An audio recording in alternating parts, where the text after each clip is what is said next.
What's up, everybody? I gotta get the position right. It's never right.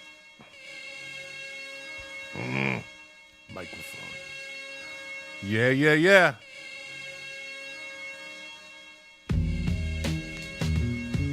Start the night off with a little Cypress Hill, old school, baby. Check out the T. Where is it? There you go. I want to get high. Yeah. Rocking the old school Cypress Hill t-shirt. You white people wouldn't know anything about that. Let's see, what do we got? Let's open up. Let's get the chat. Let's get graphics. Chat. Here we go. Let's just get it. Yeah. Never gets old.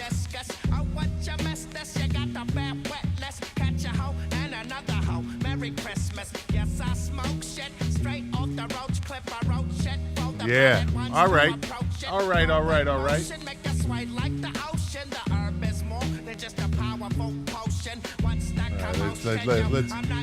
welcome to the podcast. You know the name. I'm not going to say it. We're streaming live right now over everything.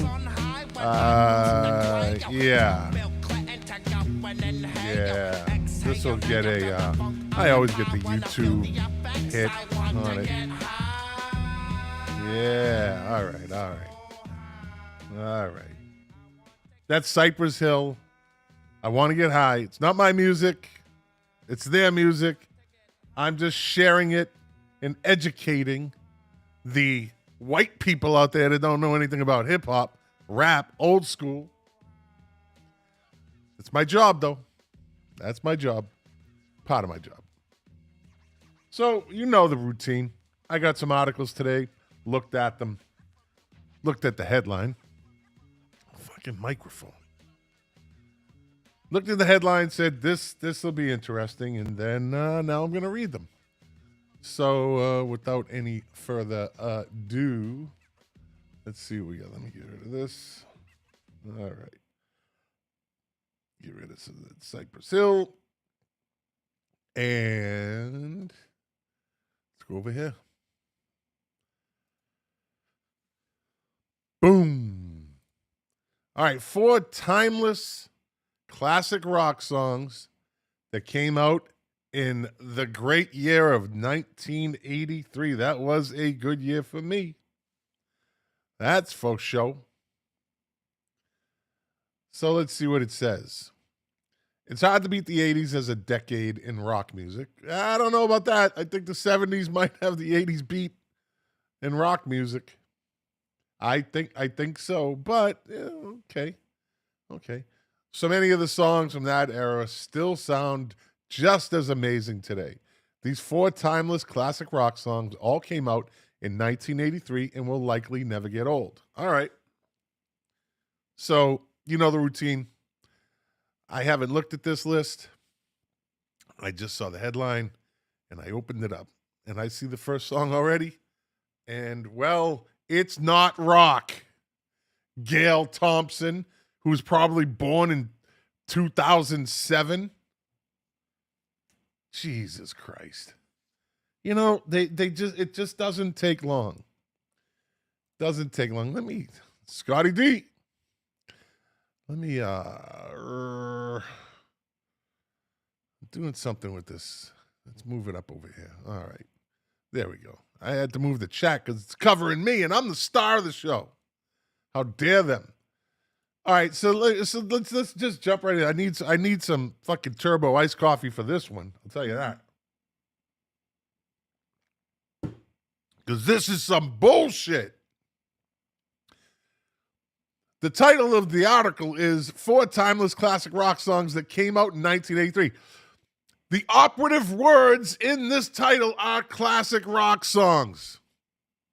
This is what tells the reader what genre of music they're going to be learning about or disagreeing about or agreeing with.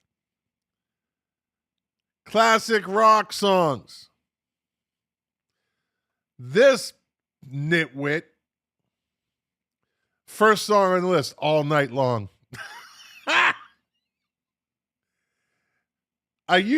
Talk about fucking tone deaf. She wrote the title. Where on God's green earth does she think that Lionel Richie is classic rock? It's classic pop. I am by no means taking anything away from Lionel Richie. I always liked Lionel Richie. Commodores, all his solo stuff. I wasn't into it at the time, but I'm not going to say it was bad music. I'm not an idiot.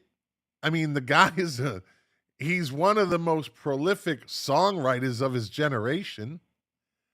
Longevity says it all. And, well, this nitwit, Gail Thompson, and the name of the fucking website is American Songwriter. Like, what the fuck? How does she not differentiate pop from classic rock? All right, I'm already way too into it right now. All right. It was better where it was at. Yeah. Huh, you're a funny motherfucker. All right, here we go. The debut single from Lionel Richie's sophomore Can't Slow Down album, Richie wrote All Night Long by himself. Well, what do you know? He's a fucking songwriter. Inspired by his love of Caribbean. Is it Caribbean or Caribbean? How do you pronounce? You make the call. What is Billy Ocean saying? I always ask this question.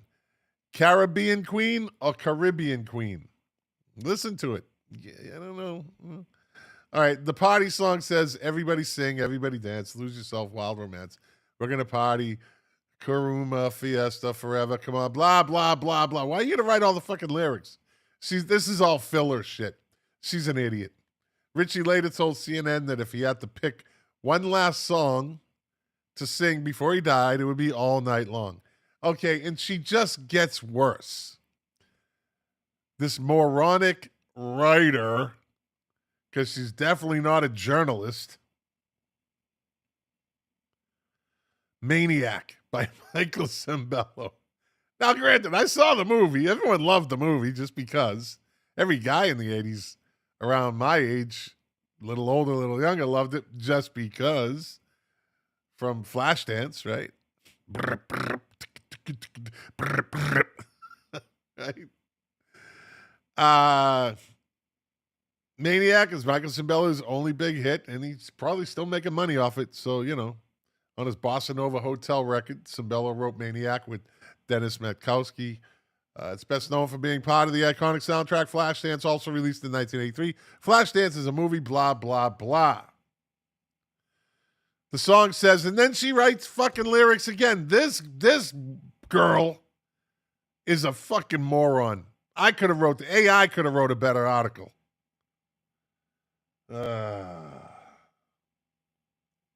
There's no E after the R. What?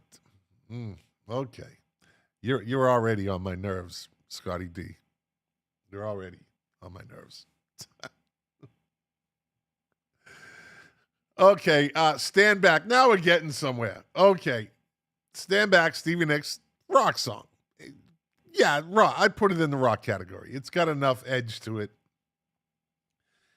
but it could also be borderline pop too. But it's more of a rock song than the first two. That's for sure. Let me guess. She's going to say, I'm not even looking at the article below the picture, right? As you can see on the screen. Caribbean. Okay. I know how she's going to write this. She's already predictable. She's going to say, this song came off of Stevie Nicks' album, Belladonna, or whatever, blah, blah, blah. And then she's going to give a little blurb, and then she's going to write lyrics. Watch. Let's see if I'm right. Stand Back, debut single from Stevie Nicks' sophomore, solo album, The Wild Heart. A top 5 single, Nicks wrote the anthemic tune, Best Played Loud, by herself. Wow. Again, it's Songwriter. American Songwriter is the website. So, and let's see. Stand Back says, and then fucking more lyrics.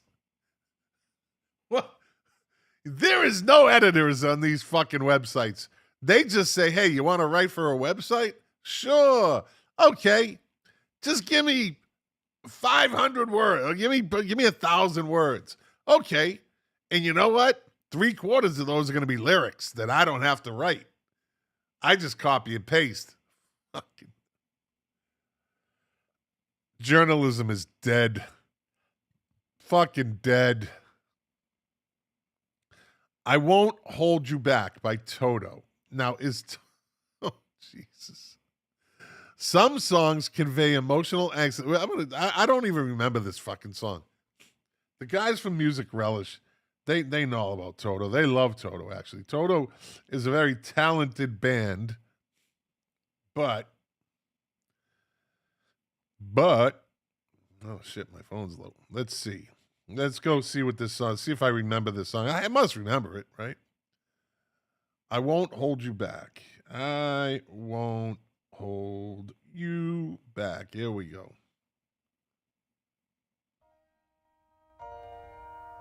This is classic rock. What the fuck? What the fuck? No more. No. Again, it says 4 timeless classic rock songs that came out in 1983. Yeah, no, this is an absolute bomb, this fucking article. Jesus Christ. Hey, you got the Asian chick with the big, well, that's not this kind of show, but if you're interested, it's Korean dates. There's always articles on these things. All right, let's get the fuck out of it. This is not a good sign of things to come. Fortunately, I have, I think what is a pretty good movie article that I'll finish up with. So, Dave Hall, my 2 buddies from the Philippines, Dave Hall and Scotty Dethridge. Dave Hall, me, Scotty D, who else? Rob Elston, Paul DiCiano, John Logan, and who else? I don't know. And me and Scotty D are all going back to the Philippines. We're going back to Clark in February. Yeah, going back to where it all began, buddy. Doing a pilgrimage back to the old stomping grounds.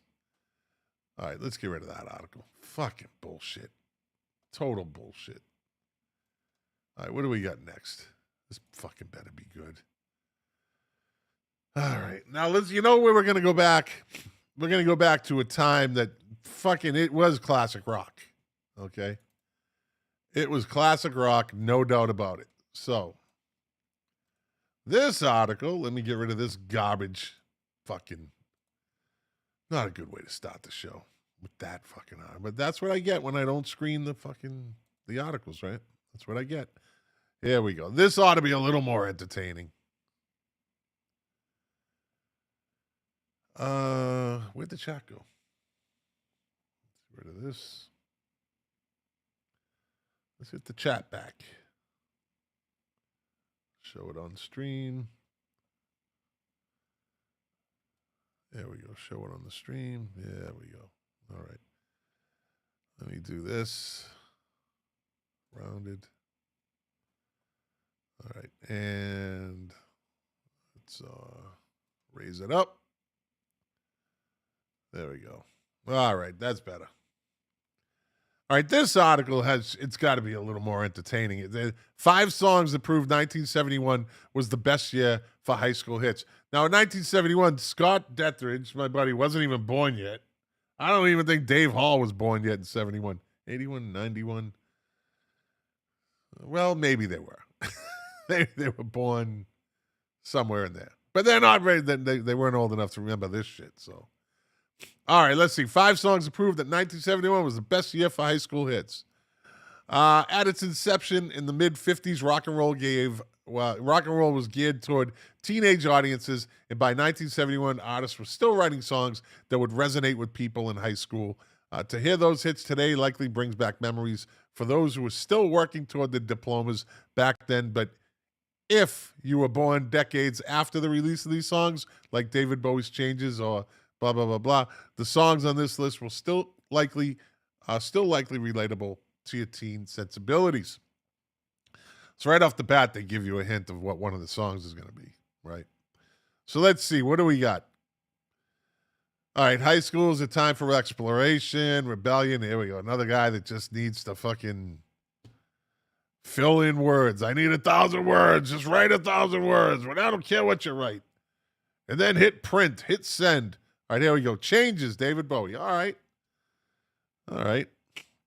Let's see.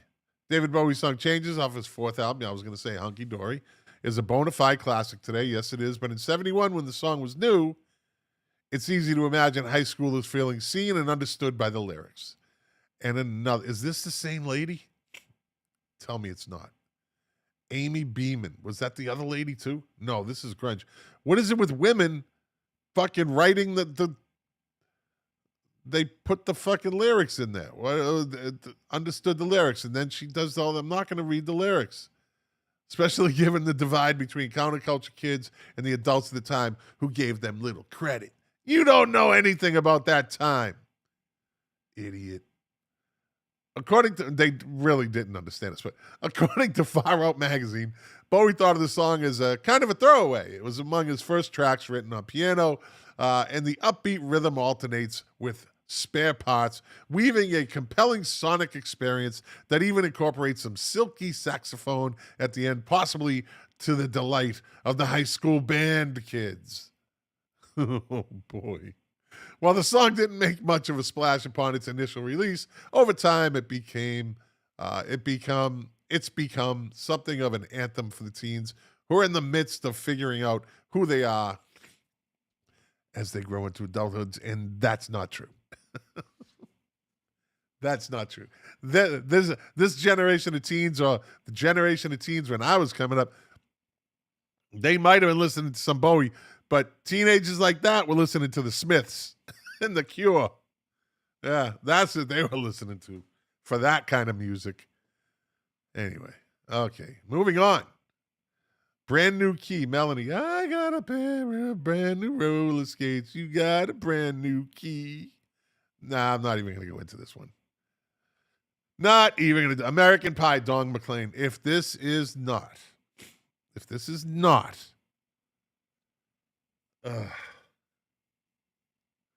in the top 5 most fucking overplayed songs in the history of music, I don't know what is.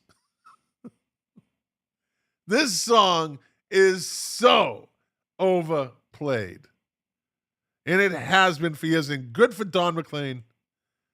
Good for him. Made a lot of money off it. Still making money off it. Good deal.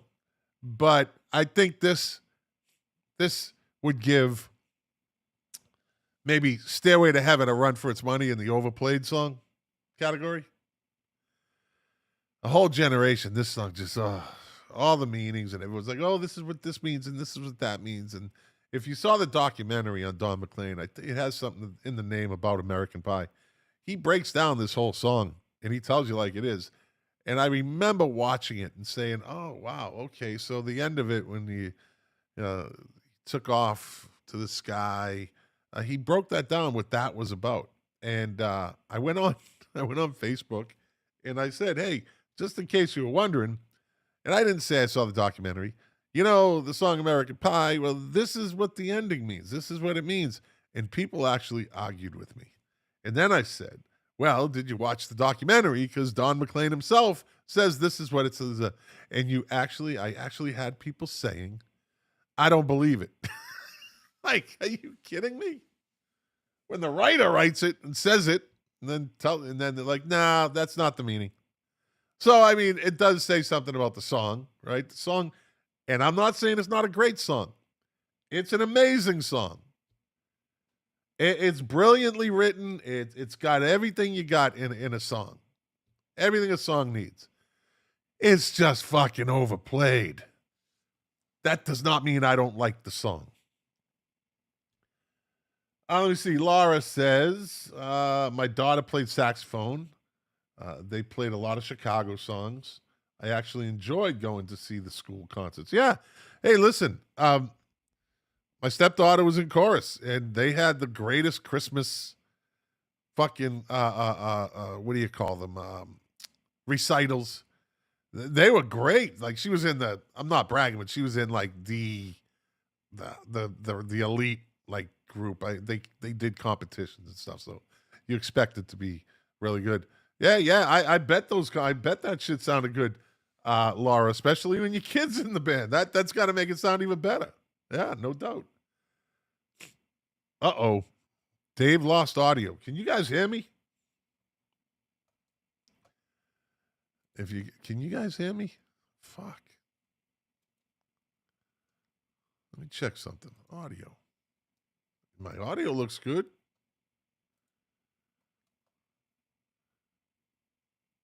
Music Rally. Can you guys hear me? I think you can. Dave Hall's freaking me out now. I know there's a 12-second delay, so if you hear me, just say yeah. Someone in the chat, just say yeah, I hear you. And then I gotta wait, so I don't continue on. Can you hear me? Can you hear me? Bueller? It's back. Okay. Jesus. Thank you, Dave Hall. Let me see. Music Relish Show. That's Lightfingers Perry Dedovich, the AI.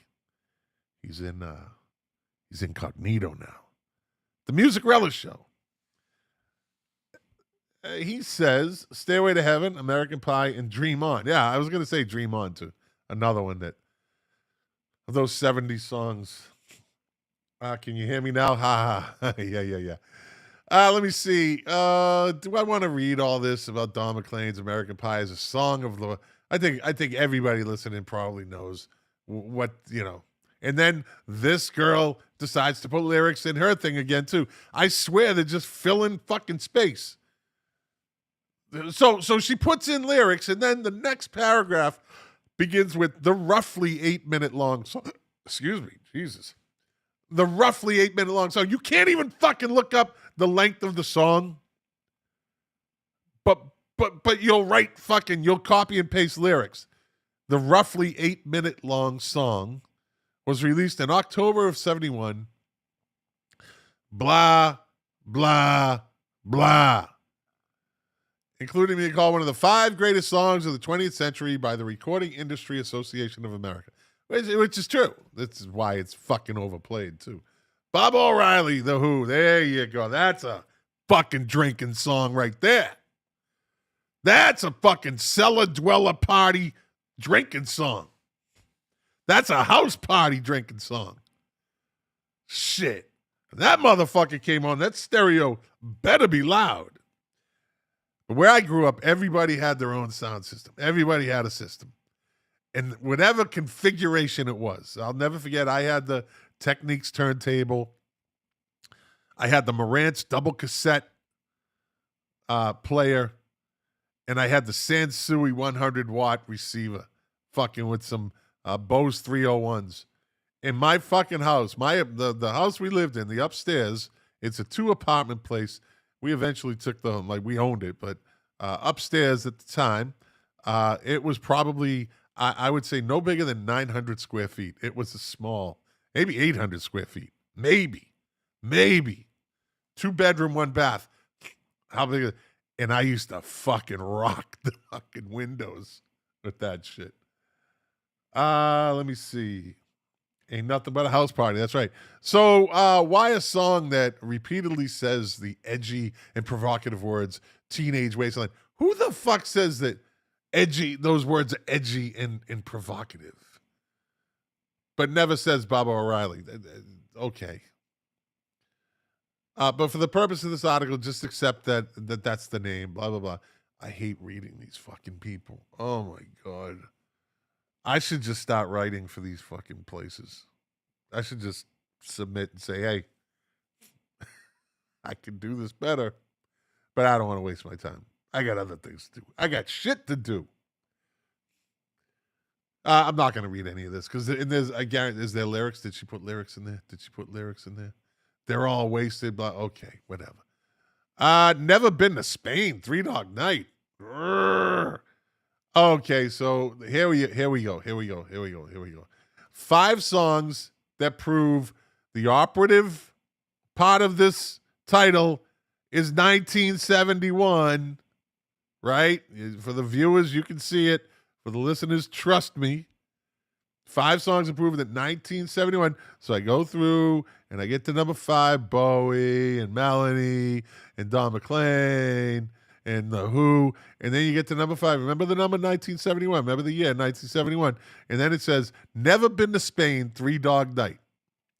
And then it says, oh, okay, 3 Dog Night, March 31st, 1972. It's a YouTube video. Okay, I thought she was going to be that stupid. And 3 Dogs Nights, well, I never been to heaven. We all know that. If you grew up at that time, you've heard it.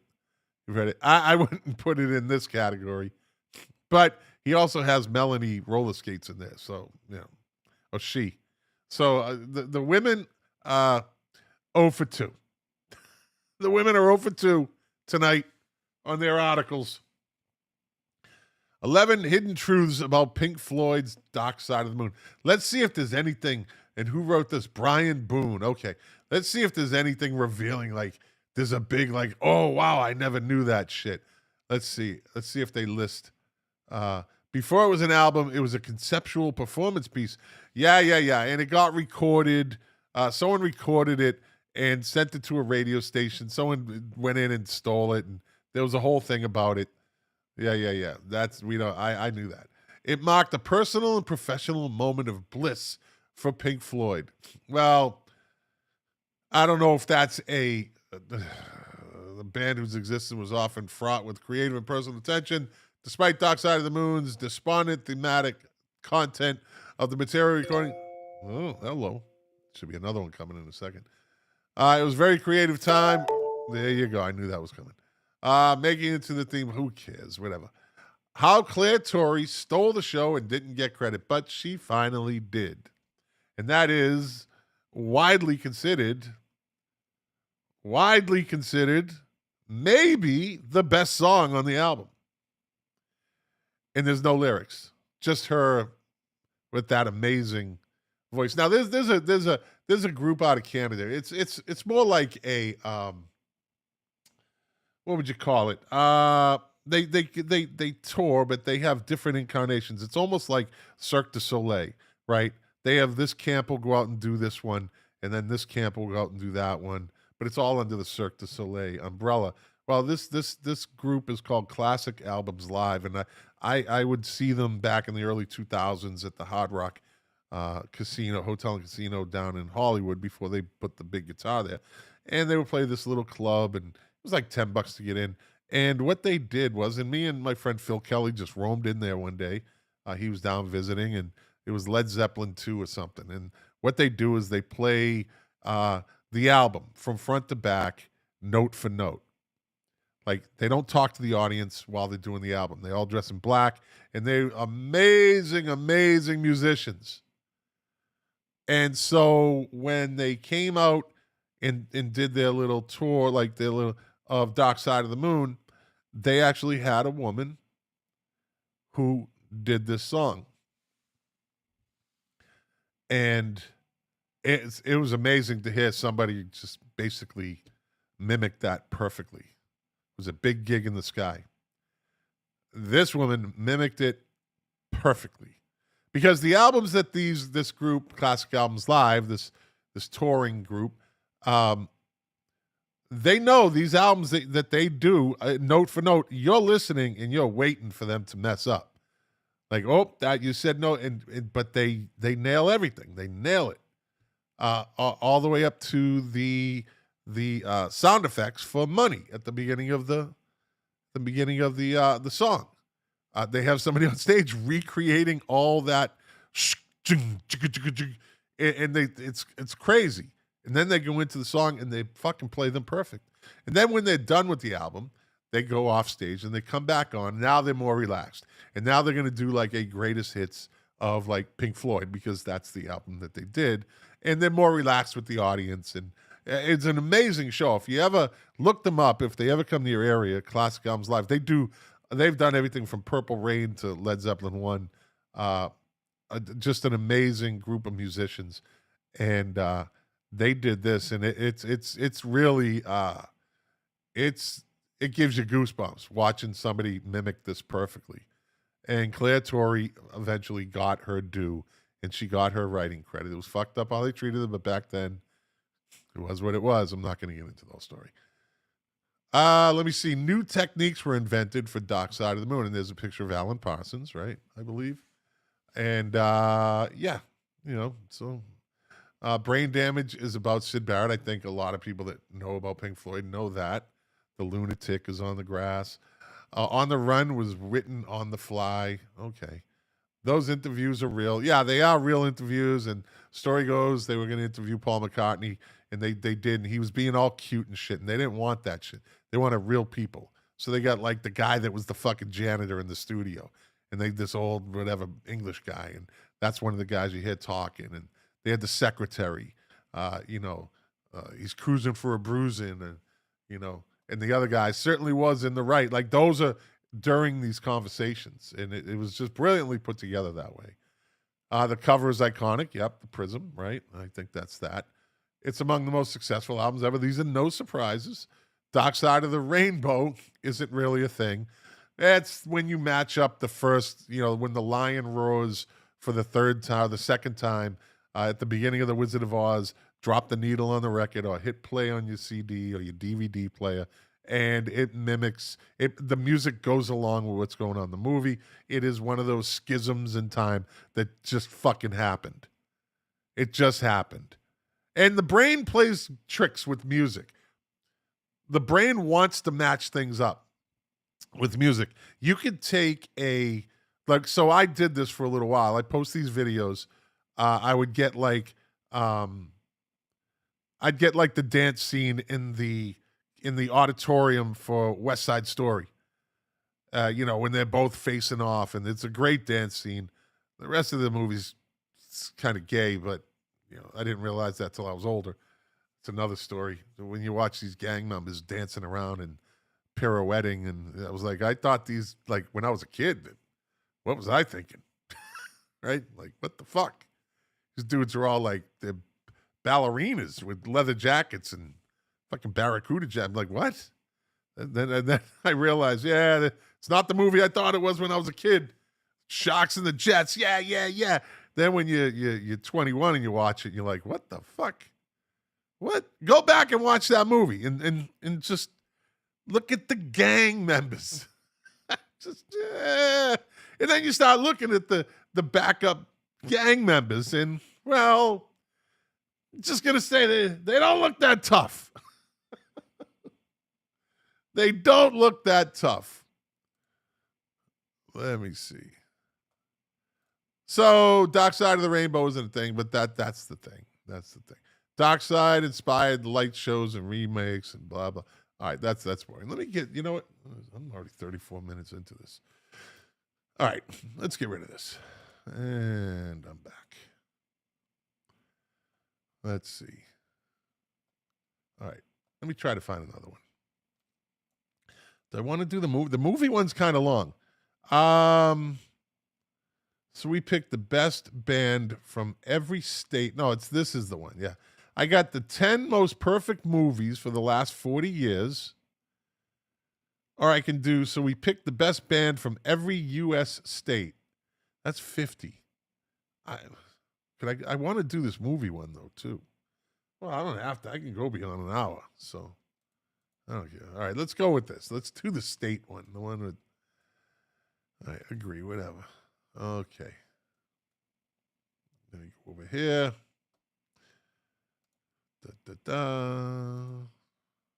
Bring it up on the screen. There we go. And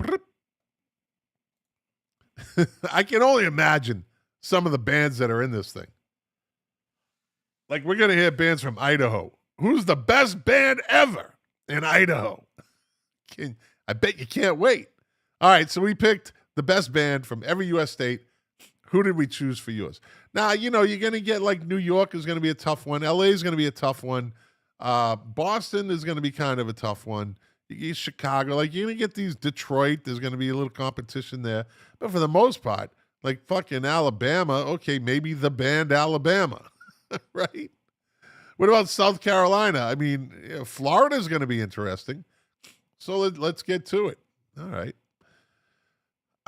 Take a cross-country road trip through the legendary acts that define the sound and spirit of all 50 states. So here we go. Let's go for a ride, everybody. I'm not going to read the blah, blah, blah.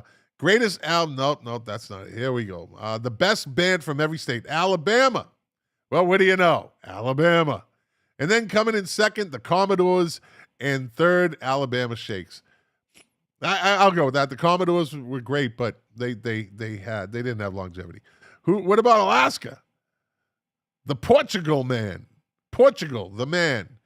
Blending psych pop flair with infectious hooks. See, this is what I mean. Portugal, the man, is Alaska's most successful export. Okay. The steady evolution of indie experimentalists to global stars with Feel It Still showcasing. Hey, I'll check them out. I don't know. They look kind of funky.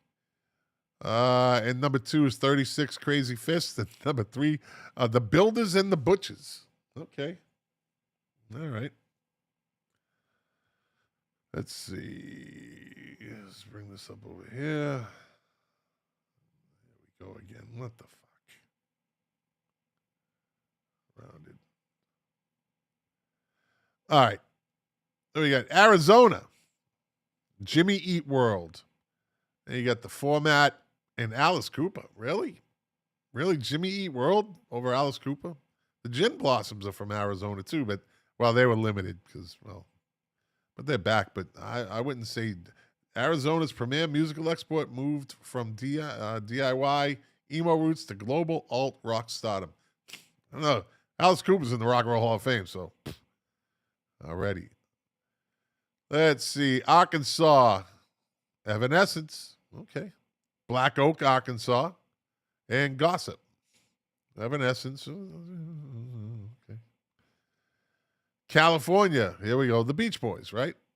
And then you got the Eagles, the Doors, the Grateful Dead, I wouldn't even put the Red Hot Chili Peppers. That's because I don't like them, but the Beach Boys, I guess, yeah, over the Eagles, the Doors, the Grateful Dead. There's a lot of Dead fans that would say, well, no, because the Grateful Dead had longevity and probably put out fucking 27 more albums than the Beach Boys. But the Beach Boys is California, so. Where we going now? Colorado. Let's see with the Luminaires. Okay, and then the Fray and One Republic. One Republic is, I think is that a boy band? I think. Okay. The Luminaires, Colorado's premier musical export, revitalized the folk rock genre. I've heard of the name, but this is why I've never listened to the music. I don't like that shit. Connecticut, the Carpenters. There you go. Followed by MGMT and Hatebreed. Da-na-na-na. Delaware, George Thorogood and the Destroyers. I don't think there's no competition in Delaware. It's the size of a fucking paperclip. The Spinto Band and Boy Sets Fire come in third. Florida, Tom Petty and the Heartbreakers. All right, followed by Leonard Skinner, Casey and the Sunshine Band. Leonard Skinner, Tom Petty and the Heartbreakers. Okay, I'll give the nod to Tom Petty. Yeah, that's a close one though. Georgia, REM, of course. And I guarantee the B-52s are going to be in there. And who else is going to be in there? Let's see. Outkast, the Allman Brothers. Okay, the Allman Brothers should have been... I'd put them above Outkast. I don't know what they're doing. Anyway, I'm not going to get all worked up over this. Hawaii. Who's the number one band from Hawaii? Kalapana. I'm not even going to... The Sunday Moana and Pepper. Yep, goodbye. Idaho. Here we go. Built to Spill, right? I've never met anyone from Idaho. Have you? You haven't met anyone from Idaho? I don't know. Let me see something. Hold on 1 second. Let me interrupt this program for the...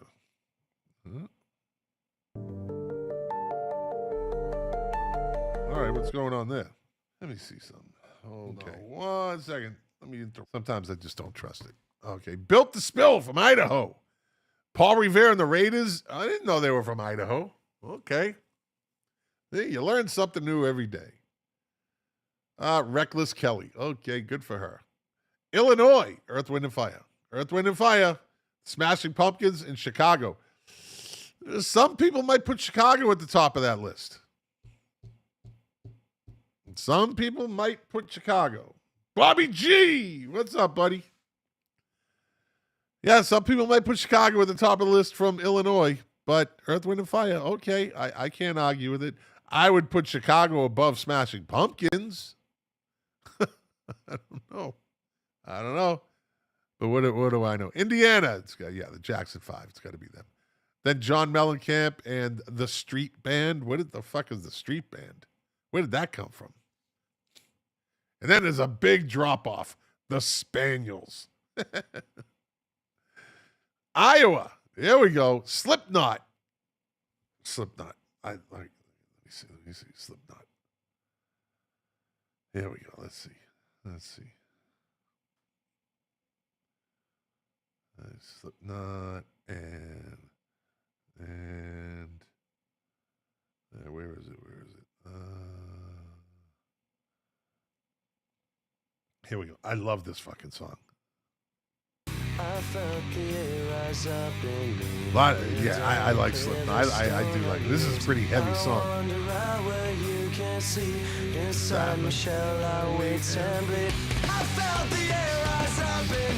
Yeah. Here we go. Ready?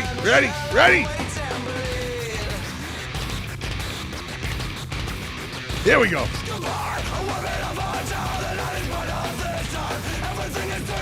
Yeah.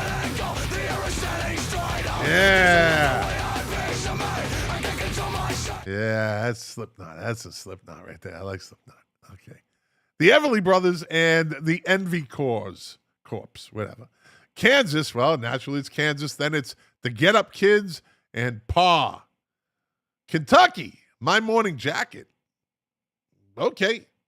Blending expansive psychedelic rock with soulful alt country. I like psychedelic rock. Maybe I'll check them out. All right.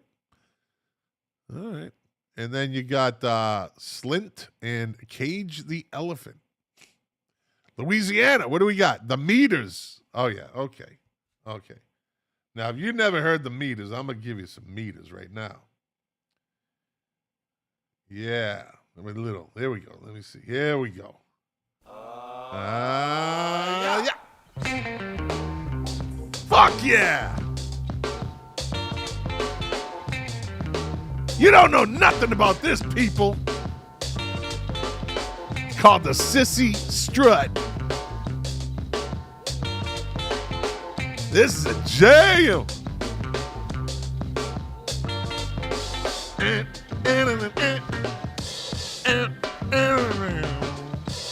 Yeah, you don't know nothing about the Meters, people. I'm teaching some shit tonight.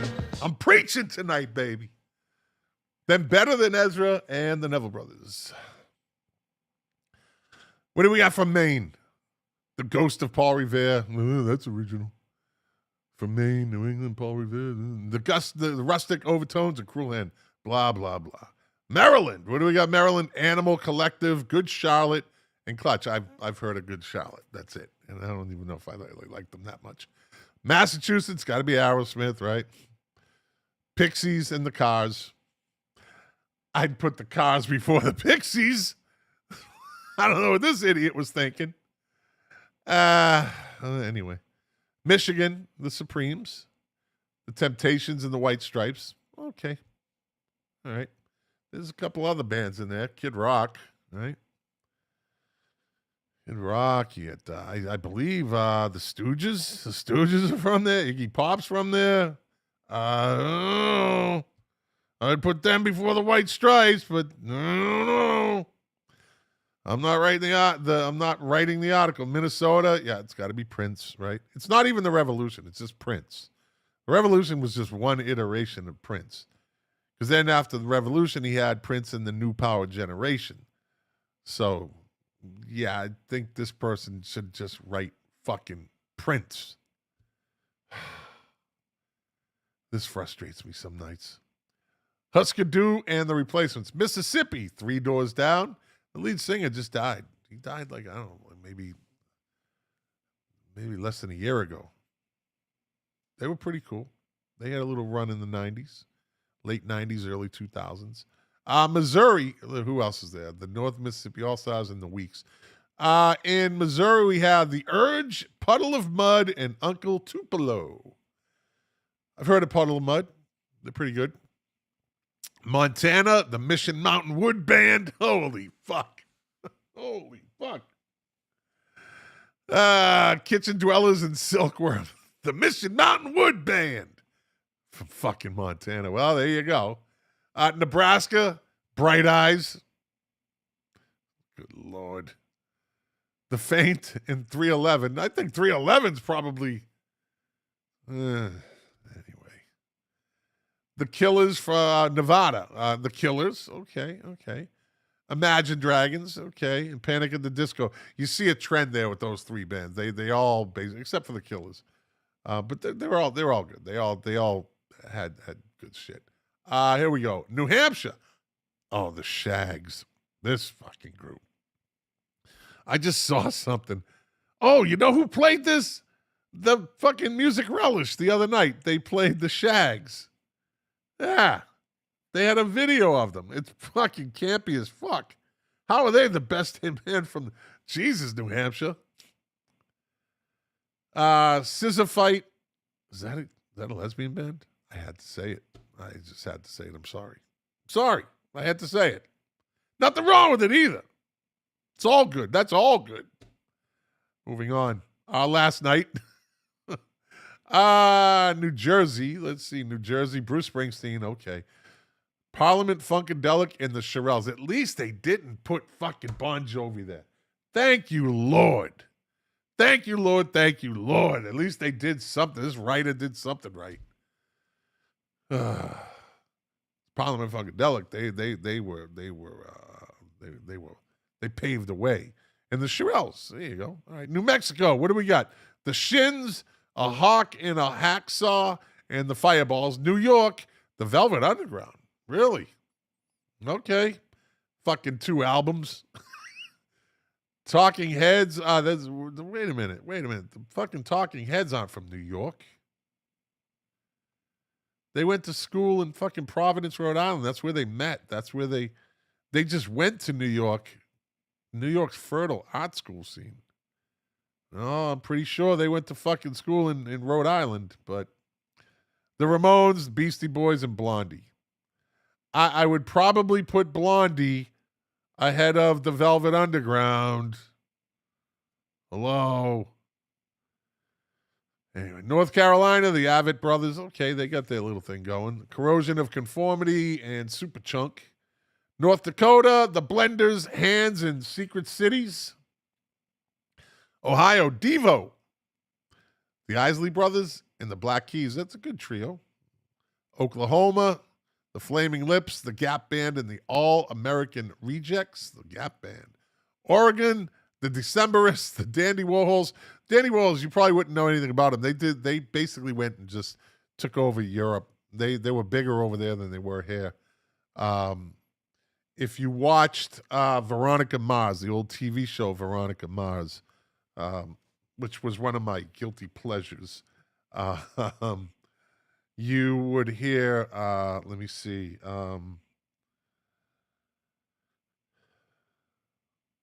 Yeah, this was the theme song. See, I know shit about bands you never even heard of, right?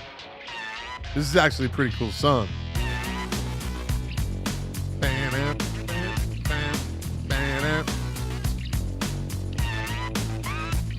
A long time ago, we used to be friends, but I haven't heard of you lately at all.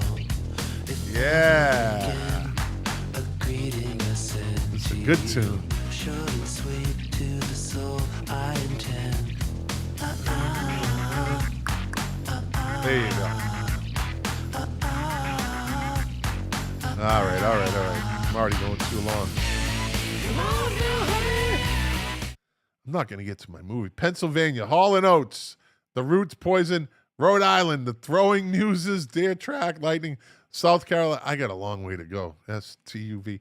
All right, let's get it. South Carolina, Hootie and the Blowfish, the Marshall Tucker Band, and Band of Horses from South Carolina. South Dakota, the Spill Canvas, Indigenous, Judd, Tennessee, Big Star, blah, blah, blah. Kings of Leon. All right. Texas is ZZ Top's got to be. Pantera, 13th Floor Elevator. Utah, I'm almost there. The Used, Neon Trees, National Parks. Vermont, Fish with the PH. Grace Potter and the Nocturnals and Twiddle. Virginia, Dave Mason Band. Okay. Dave Matthews Band, I'm sorry. Lamb of God and Gwar. Washington, Nirvana. Then Heart, Foo Fighters, Pearl Jam, Soundgarden. You might say Heart, but okay. West Virginia is Biznanti, comma, blah, blah, blah. Wisconsin, the Violent Femmes. Garbage, which turned out to be garbage at the end of their career. She was a piece of shit. But when I used to love Shirley Manson, but she turned into a real fucking piece of work at the end of her career in the last tour. Just a fucking big mouth. Teenage, and who's this? Wyoming, Teenage Bottle Rocket, the Lillingtons, and Righteous Vendetta. And last but not least, Washington, D.C., Fugazi, Bad Brains, Minor Threat. Okay. All right, there you go. I got through that. See, I'm just going to go a little further. What the hell? I got nothing else to do. I'm going to finish this off. Get that open. We're going to go out with a good one. Here we go. Get rid of this. And disco. There we go. All right. The 10 most perfect movies of the last 40 years. So 40 years is going back to what? What are we in, 2026 right now? So you go back to 2016, 2006, going back to 96, going back to 86. Okay. All right, 40 years. That's when I was about to go to the Philippines. All right, here we go. Over the course of the last 40 years, many film industries of the world have provided, cinephiles worldwide with several exceptional films, from art house dramas to genre blockbusters. All right, this person, Diego Pineda Pacheco. I guarantee this guy is going to be pompous, and he's going to pull out these fucking crazy movies that no one's heard about just so he can look edgy. Let's see. Don't let me down, buddy. Here we go. 10, After Sun from 2022. There you go. One of the most impressive directorial debuts of the 21st century. Made an even more emotional, powerful fact of the semi-autobiographical portrait of Wells' relationship with her father, Charlotte Wells. A24 distributed. A24 puts out some pretty good horror movies, too. Shows just how immense an effect art house cinema can have. It's also one of the most depressing movies of the last 10 years. There you go. That's a no-go. Let's move on. What's the next one? What's that? Come on. Mad Max Fury Road. Mad Max Fury Road is actually a pretty good movie. Tom Hardy doesn't say much in it, but it's actually a well-done movie with Charlize Theron, right? I thought it was good. I don't know if it's one of the best movies of the last 40 years. I don't know. I'd have to look at the list of the movies. But it's a good movie. If you've never seen it, go watch it. Mad Max Fury Road. Not Furiosa. I've got mixed reviews on that, so I'm waiting to watch it. I know it came out a while ago. But I guess that's like as I call them, Wednesday afternoon movies when nothing's going on. Cinema Paradiso, that is my wife, Dr. Vera's absolute 100% stone cold lock favorite movie of all time. And it is a great fucking movie. Cinema Paradiso is a great movie. One of my favorite pictures of her is we were on the cruise ship, the Allure. It's a really big cruise ship. And they have a poster, a movie poster, and it's framed, and it's on the wall of like an outdoor, like in the thing on the ship. And she's sitting at a little cafe table, and the movie poster is right next, like above her and next to her. It's a pretty good picture. Yeah, that's a good movie. Go see it. Watch it. Go rent it. Go whatever you got to do. Netflix, Amazon, Cinema Paradiso. You will not be disappointed. So I concur. Do the Right Thing. Again, I was just talking about this movie recently. If you have not seen Do the Right Thing, it starts off very calm, but it is an edgy, it'll get under your skin movie. It's just one summer day in New York. I think it takes place in the Bronx. A lot of young actors are in it that went on to do good things. Danny Aiello, Rosie Perez, Spike Lee, you got John Turturro's in there. If you haven't seen Do the Right Thing, it's definitely it takes you on an emotional roller coaster. It's very provocative. So Do the Right Thing, 19. I agree. Go watch it. Go watch it. Go watch it. That and Cinema Paradiso. So far, two winners right there. City of God. I haven't seen that yet. I don't know if I want to see it. But I might. I guess I will. Let me see. Schindler's List goes without saying. Just don't be Jerry Seinfeld and make out in the movie theater while you're watching Schindler's List. That was a great episode. Spirited Away. That is a Japanese anime, I believe. It's Japan's greatest film. Is practically face the studio. Anime, yes. Cinema as a whole. Those are you have to really like anime. But they're always interesting. This Japanese just are great story writers. They just great story writers. So are the Koreans, same thing. They just know. Goodfellas, 1990. I think everybody has seen that. Shawshank Redemption, right? I just watched, if you've never watched, it's on Netflix. If you want to watch a very interesting 2-season TV show, it's called Castle Rock. It's on Netflix. And it kind of, it takes place in Castle Rock where Shawshank Prison is. And there's a lot of crossover. Between different Stephen King books. I think it crosses over to it brushes with Salem's Lot. It brushes with Shawshank Redemption. It brushes with what other ones are there? Misery. There's a lot. It's a really interesting. I think there's 8 episodes to each season, and it came out in 2019. So Shawshank Redemption, the movie we all know is a great movie. But if you're interested in that Stephen King stuff, it's season 1 is very you have to really pay attention. But it's a really good show. Go watch Castle Rock. It's on Netflix. It's only 2 seasons. It's good. Every episode is good. Every episode is interesting. Good characters, good writing. And what do we got? Number 1, Lord of the Rings, Return of the King, of course. And why not? I can't argue. I can't argue with really any of these.